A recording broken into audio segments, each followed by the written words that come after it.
네, 샬롬 굿모닝입니다. 네, 저는 너무 다행히도 말씀 위주로 강의를 준비해달라는 부탁을 전혀 받지 않아서 네, 그냥 제가 사실 굉장히 부담스럽기는 했습니다. 이런 의료 선교 대회에 제가 주제 강의를 할 주제가 되나 막 여러 고민을 하면서 또 이 말씀도 묵상하고 생각했는데 저는 생각하면 할수록 하나님께서 저를 소망 가운데 참아주시고 저를 향한 사랑의 수고를 하나님께서 너무 많이 해주셨다는 그런 마무리를 좀 하게 됐던 것 같습니다. 그래서 제가 오늘 이 시간에 시간을 잘 맞추어서 저의 삶을 나누면서 여러분들과 함께 하나님께서 제 삶에 주신 은혜를 나누는 시간을 갖겠습니다. 네. 저는 초등학교 3학년 때 엄마의 인도로 기독교 신앙생활을 시작했고요. 요즘 언어로 매우 나대는 아이였습니다. 그래서 굉장히 적극적으로 교회 생활을 열심히 했습니다. 저의 당시 꿈은 피아니스트였어요. 그래서 왜 바이엘이라는 피아노 책 아시나요? 제가 그 학원을 치면서 교회가 별로 크지 않아서 반주를 하기 시작했고요. 그래서 그때부터 40여 년간 계속 교회 반주를 하고 있습니다. 그래서 개역 개정 전 찬송가는 몇 장이 무슨 곡인지 거의 외워서 칠 수 있을 정도로 음악을 참 좋아했습니다. 근데 집안의 사업이 어려워지면서 경제적으로 암울한 시기가 왔고 눈치가 매우 빨랐던 저는 피아니스트가 되겠다는 꿈은 불쌍한 우리 부모님을 천천히 거지로 만들겠다 이런 생각을 하면서 장래희망을 바꿨습니다. 그냥 바꾸다기보다는 피아니스트는 아니다라고 생각을 했던 거죠. 이때가 중학교 2학년 때였던 것 같고 사춘기였습니다. 그래서 저 역시 혼자 있을 때면 저의 그런 좀 어려운 환경이 원망스럽고 속상한 감정에 휩싸이곤 했는데 그때마다 제가 피아노를 치면서 복음성가를 부르고 막 울면서 부정적인 감정을 해소했었던 기억이 있습니다. 그때 제가 이렇게 불렀던 찬양이 혹시 아시는지 모르겠는데 드려요 모두 다 주님께 드려요 깨진 꿈 상한 마음 지친 몸 아무도 고개를 안 끄덕거리시네요. 이 찬양을 아시는 분은 저랑 좀 비슷한 세대의 신앙생활 하시는 분인데 아무튼 이 찬양을 이런 아름다운 멜로디의 찬양을 굉장히 울면서 불렀던 기억이 납니다. 이 시기에 교회 여름 수련회를 통해서 예수님을 뜨겁게 만났습니다. 제 기억상 저는 CCC에서 훈련을 받았는데요. 인격적인 만남은 CCC 훈련을 받으면서 했던 것 같고 아무튼 중학교 때 이 시기는 예수님을 너무너무 뜨겁게 만났습니다. 특히 예수님께서 인간의 몸을 입고 나를 구원하시기 위해 이 땅에 오셔서 십자가의 고난을 받으시고 부활하셨다는 것이 사실로 믿어지고 정말 예수님을 닮은 삶을 사는 것이 이 땅에서 가장 의미 있다고 생각했습니다.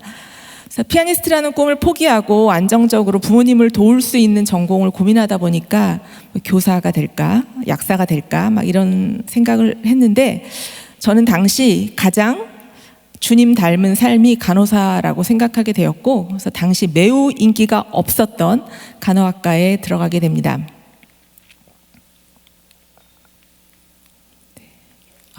네. 제가 간호학과 학생 때 요즘 용어로 나선식, 나이팅게일 선서식을 했을 때의 사진입니다.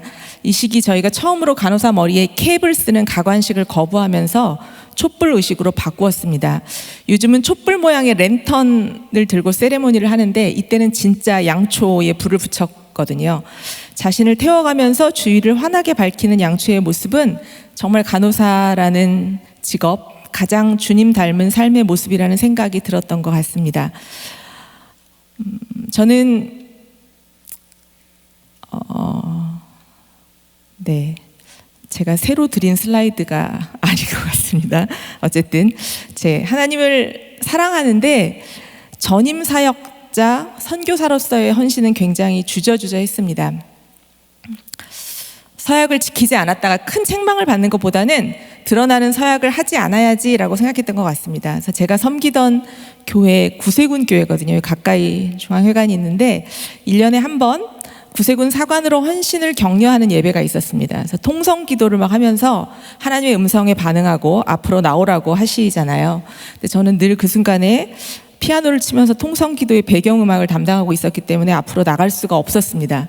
그래서 마음 한편으로는 나갈 수 없어서 참 다행이다 라고도 생각하면서 아무튼 주님 제 마음 아시죠? 뭐 이렇게 기도했던 것 같습니다. 저는 졸업 직후에는 당시 개원을 준비하던 삼성서울병원에 입사해서 정말 열심히 직장 생활을 했습니다. 당시 병원에 너무너무 신기한 것들이 많아서 가끔 아가페 다운 모임을 가서 막 병원 얘기를 하면 지금은 돌아가신 우리 존경하는 이건호 선생님께서 승미야, 그런 병원에서 일하다가 너 선교지 못 간다 이렇게 말씀하셨던 기억이 여러 차례 났습니다. 아무튼 2001년에 코이카 국제협력의사로 3년간 네팔에서 지내기를 결심한 남편을 따라 억지로 네팔에 가게 되었습니다. 그저 바쁘게 지냈던 한국에서의 삶을 잠시 쉬고 친정에서 키우던 아이들을 제가 키우면서 좋은 추억을 쌓자는 마음으로 떠났습니다. 저는 제가 그렇게 다른 문화에 적응을 잘하는지 그때 처음 알았습니다. 저를 억지로 끌고 갔던 남편은 음식을 비롯한 네팔 문화를 조금 어려워해서 저의 요리 실력을 엄청 훈련시켜줬는데 저는 음식도 거부감이 없고 일상이 매우 즐거웠습니다. 그리고 무엇보다 이 나라 사람들에 대한 그런 안타까움이 너무 많이 생겼던 것 같습니다. 네팔 하면 국기가 네모가 아닌 유일한 나라, 에베레스트, 안나푸르나, 랑탕의 나라. 1990년대 초에 여성의 기대 수명이 남성보다 낮았던 나라입니다. 그리고 그 당시에 제가 굉장히 충격적으로 읽었던 신문 기사가 꾸마리의 이야기인데, 꾸마리는 네팔에 굉장히 흔한 여성들의 이름입니다. 16살에 결혼을 하고 현재 36살이고 그동안 10번의 임신과 분만을 경험했고 생존하는 7명이고 피임 시술을 위해 모자보건 클리닉을 방문했는데 빈혈이 너무 심해서 난관 결찰수를 받지 못하고 집으로 보내지고 또다시 임신을 하는 그런 여성의 삶을 읽으면서 너무너무 마음이 아팠었습니다. 이때 네팔에서 지내면서 호스텔 사역을 시작하셨던 선교사님과 같이 협업하게 됐습니다. 그래서 호스텔의 아이들, 주로 부모님들께 버려진 아이들을 돌보기 시작했고, 이 선교사님께서 이 학생들을, 이 아이들을 교육시키기 위해서 만드셨던 학교에서 보건교육과 음악교사로서의 삶을 시작했습니다. 어렸을 때 피아노를 전공하고 싶어 열심히 연습했던 그 경험이 정말 귀하게 사용됐습니다. 저 사진 속에 하트 처리된 분은 선교사님이시고요. 옆에 있는 3명의 네팔 자매는 제가 당시 가르치고 호스텔에서 돌봤던 어린 소녀들인데 지금은 2명은 음악을 전공해서 그 학교에서 음악교사가 되었고 1명은 또 미술을 전공한 그런 선생님이 되었습니다. 저는 저를 불쌍히 여기지는 말아주세요. 아들만 3인데요. 셋째 아들을 네팔 땅에서 분만했습니다. 그래서 그 나라의 의료제도를 온전히 경험했고 병원 환경도 직접 체험했습니다. 제가 저희 막내 이름이 갈렙인데요. 아무튼 저희 막내가 친구를 전도하려고 가끔 이 세문안교회에 와서 예배를 드리고 갑니다. 그래서 저도 참 궁금했던 공간이기도 하네요. 네, 아무튼 이 아이를 키우면서 남편은 진정한 아빠됨, 저는 엄마됨을 깊이 느끼고 또 하나님의 마음을 더 조금이라도 아는 그런 시간을 가졌습니다. 근데 이 시기에 제가 이 아이를 키우면서 한국에서 8년간 열심히만 일했던, 진정성 없이 일했던 저희 간호사 삶에 대한 회개를 하게 되었고, 그래서 귀국 후에는 다시 병원에 입사해서 다시 5년 정도 정말 신나고 열심히 간호사 생활을 했습니다. 이 시기가 저에게 그런 간호가 무엇인지, 간호에 대한 정체성을 확립하는 데 큰 도움이 되었던 시기입니다. 하나님께서는 또 남편을 통해 또 한 번 저를 억지로 이사시키셨습니다. 그래서 2008년부터 대학에서 학생들을 만나게 되었는데요. 기독교 정신을 기반으로 세워진 사립대학에서 일하기 시작하면서 간호선교사를 가장 많이 배출하는 학교가 되기를 소망하는 비전도 세우고 아침마다 기독 동아리 학생들과 영어 성경 묵상 모임도 하고 정말 제 인생의 40대를 온전히 이 대학의 간호학과를 세팅하고 발전시키는 데 헌신한 것 같습니다. 많은 지방 사립대들이 비슷한데 없는 집에서 알찬 살림을 하느라 너무 많은 부분에 지혜가 필요했고 또 지금도 이 평가를 받느라 너무 힘든데요. 어마무시한 간호교육 인증 평가를 준비하고 치러내며 열받는 일들이 너무 많았고 가방 속에 사포를 품고 본부 보직자를 만나서 제발 이거가 필요하다, 사달라, 막 이런 이야기들을 많이 했습니다. 이 모든 과정들이 최신식 기계가 가득해서 물리적 환경이 너무 훌륭했던 병원에서의 직장 경험밖에 없던 저를 재정적 지원도 물리적 환경도 열악한 학교에서 간호학과를 세팅할 수 있는 사람으로 발전시켜 나가는 과정이었던 것 같습니다. 저는 학교에 있을 때 2017년 제가 안식년을 받는 기간이었는데요. 3년간 코이카에서 발주한 방글라데시 국립간호전문대학원 사업에 참여하게 되었습니다. 이 사업에 참여하게 되면서 방글라데시를 여러 차례 드나들었습니다. 네팔의 옆 나라로서 친근감도 있었고 언어도 비슷하고 문화는 물론 이슬람 국가고 네팔은 힌두 국가로 다르지만 서남아시아 인접한 국가로서 별로 두렵지 않았습니다. 방글라데시는 매우 드물게 간호사의 수가 의사의 수보다 적은 나라입니다. 의대의 설립 인가가 매우 쉬워서 의대가 많고요. 카스트와 유사한 계급자가 모든 분야에 깊숙이 들어가 있어서 간호사는 상승 가능한 계급이 정해져 있는 그런 제도를 가지고 있습니다. 한국은 지금 세계적으로 인정받는 간호교육 체계를 가지고 있습니다. 한국 간호사는 모두 간호학사가 되는 4년제 일원화 교육 제도를 가지고 있죠. 그래서 방글라데시 총리가 한국을 방문해서 방글라데시에도 간호학 대학원 과정을 열어서 간호사를 키워낼 수 있는 교수를 키울 수 있게 해달라는 정부 간 요청을 하게 되었습니다. 그래서 방글라데시의 최초의 간호대학원 과정을 여는 정부 간 협력사업 ODA를 하게 됐습니다. 잘 아시는 바대로 2008년부터 WHO에서도 감염병보다는 비감염병의 예방과 통제의 중요성을 인지하고 글로벌 행동 계획을 수립하기 시작했습니다. 그래서 고혈압, 당뇨, 이살질질혈증과 같은 심뇌혈관 질환의 영향요인 관리를 위한 건강 증진 활동, 2차 예방에 해당하는 조기 검진 등의 우선순위가 상당히 높아졌습니다. 많은 저개발 국가에서 자국민의 건강 증진 활동을 할 수 있는 가장 대규모의 의료 인력이 간호사입니다. 그래서 선교지에서 간호사를 교육할 수 있는 간호학 교수를 양성하거나 직접 선교지의 간호대학에서 학생들을 지도하는 것이 의료선교에서 저는 매우 의미 있는 활동이 되었다고 생각합니다. 갑자기 사진이 막 넘어가는 것은 빨리빨리 넘기라는 하나님의 뜻인 것 같습니다. 네, 저는 이렇게 아무튼 의미 있게 즐겁고 신나게 없는 살림의 신생간호대학에서 열심히 지내고 있었는데 너무나 좀 고통스러운 일로 출애굽하듯이 학교를 나오게 됐습니다. 그때가 코로나가 한창이던 2020년 9월에 현재 제가 재직하고 있는 충북대학교로 이직하였습니다. 이 대학은 제가 지금 근무하는 대학은 국립대학교로 대학원 중심 대학을 표방하고 있었고 학비가 매우 저렴합니다.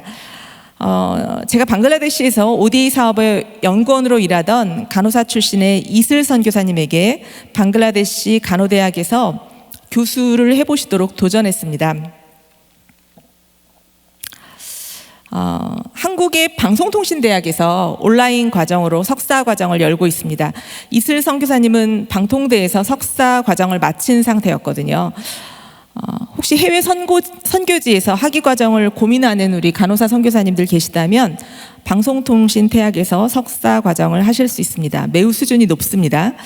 그래서 저는 이슬 선교사님이 안식년 기간에 저희 대학에서 간호학 박사 과정을 하시도록 도전을 했고 이슬 선교사님이 입학을 해서 5년 만에 굉장히 빨리 간호학 박사 학위를 마치고 올해 초 다시 선교지로 가시게 됐습니다. 이슬 선교사님께서 학위를 받고 저에게 준 편지에 이런 내용이 있었습니다. 선교사를 계속해야 하나 갈등스러운 상황 속에서 박사과정을 하라는 권유를 받고 깊은 고민에 빠졌다.